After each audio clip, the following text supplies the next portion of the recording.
The settlement on Carveth 9 wasn't supposed to have predators this close to the perimeter. Evan Cross had been assigned as field medic to the human colony's agricultural division, not wildlife management. But when the sensors detected movement near the eastern fields, protocols dictated someone check it out, and Evan happened to be closest. He found her whimpering beneath a twisted thorn bush, one paw caught in the tangled roots.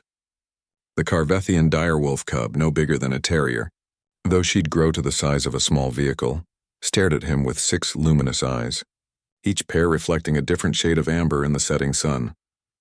"Easy there," Evan whispered, crouching low. His hand moved slowly toward his medical kit. The species was listed as apex predators, intelligent enough to use basic tools and communicate through subsonic frequencies that humans could barely detect. This close to a cub meant the pack was nearby. The little creature, Tira, according to the soft growl patterns his translator attempted to parse, didn't snap at him. Instead, she went very still, watching with that unsettling, multi-eyed gaze that had unnerved colonists since first contact. Evan worked carefully, cutting away the thorns with medical shears. Her paw was torn in 3 places, blood matting the silver fur. "This is going to sting," he said, more to calm himself than her. He cleaned the wounds with antiseptic, applied synthetic skin, and wrapped the paw in a compact bandage designed for human field injuries. Tira tilted her head, all 6 eyes focused on the bright blue wrapping. She made a sound like wind through hollow bones, curiosity maybe, or confusion. "There you go. Keep it dry for a few days." Evan smiled, despite the absurdity of giving medical advice to an alien predator cub. He released her, and she bounded away into the undergrowth without looking back. He reported the incident, logged the medical supplies used, and thought nothing more of it. Until 2 days later, when Tira returned, she approached the medical tent at dawn, limping dramatically on 3 legs while holding up the bandaged paw. Evan, groggy from a double shift, almost didn't recognize her. But those 6 amber eyes were unmistakable. "You're supposed to keep that on for a week," he said, reaching for his scanner. But when he examined the paw, it was healing perfectly. The bandage was pristine, undamaged. She wasn't injured, she was showing him. Tira made that hollow wind sound again, then carefully placed her bandaged paw in his hand. The gesture was so deliberate, so clearly communicative, that Evan felt his breath catch. She understood. Not just that he'd helped her, but what the bandage represented. "You're a smart one, aren't you?" He scratched behind what he assumed were ears, the ridged plates along her skull. She leaned into the touch. When she left, Evan watched her disappear into the tree line. He had the strangest feeling this wasn't over. He was right. The next morning, 3 more cubs arrived. They came cautiously, staying at the edge of the cleared zone. But they came. One had a scraped flank. Another had what looked like an infected bite mark. The third had nothing wrong at all, but kept lifting a perfectly healthy paw toward Evan expectantly. Word had spread. Over the following weeks, it became a routine. Cubs would appear at various times, presenting injuries both real and imagined. Evan treated the genuine wounds, and there were many. Young predators lived rough lives, and for the fabricated ones, he simply applied a bandage. The cubs seemed to consider the bright blue wrappings as badges of honor, showing them off to each other before bounding back to the forest. Then the adults started coming. The first mature direwolf was a scarred male, easily 3 meters at the shoulder. Evan's hand went instinctively to his comm unit, ready to call security. But the creature approached with the same careful deliberation as the cubs, favoring its right rear leg.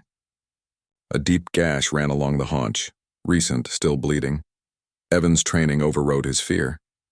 An injured animal was still a patient. The male lay down without prompting, extending the wounded leg. Evan worked quickly, his hand steady despite his racing heart.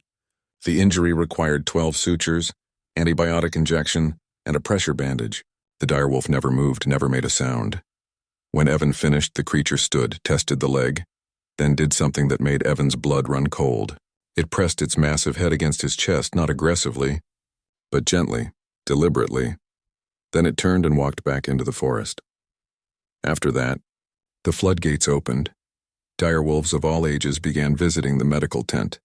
Mothers brought cubs with respiratory infections. Elderly pack members arrived with arthritic joints. Juveniles showed up with everything from broken claws to parasitic infestations.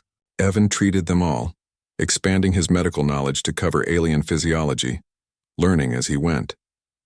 The colony administration was baffled. Security reported predator activity had dropped by 70%. Crop damage had virtually ceased. The dire wolves, previously considered a constant threat, had become something else entirely. Guardians. Pack members began patrolling the colony's perimeter, driving off the smaller, more aggressive predators. When a storm damaged the eastern fence, a group of dire wolves stood watch through the night until repairs could be completed. When a colonist's child wandered into the forest, she was found 3 hours later unharmed, surrounded by a protective circle of cubs. Tira, now nearly full-grown, became a constant presence near the medical tent. She'd appointed herself Evan's unofficial assistant, helping to calm nervous cubs and occasionally retrieving supplies with her mouth when Evan's hands were full. One evening, as Evan sat outside the tent watching the sun set over the alien landscape, Tira settled beside him. Her bandage had long since come off, the paw completely healed, but she still remembered. "You know what's funny?" Evan said, scratching the ridge behind her skull plates. "Command sent me here to take care of humans. Turns out kindness doesn't care about species." Tira made her hollow wind sound, and for the first time Evan understood it wasn't curiosity or confusion. It was agreement. The galaxy was full of species that had mastered technology, conquered worlds, built empires spanning star systems. But humanity had brought something simpler to the cosmic stage, something that didn't require advanced weapons or superior intelligence. They had brought the instinct to heal, to help, to see suffering and respond with compassion, regardless of who or what was suffering.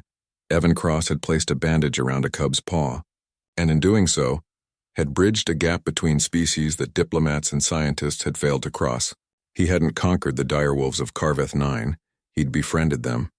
And sometimes that made all the difference.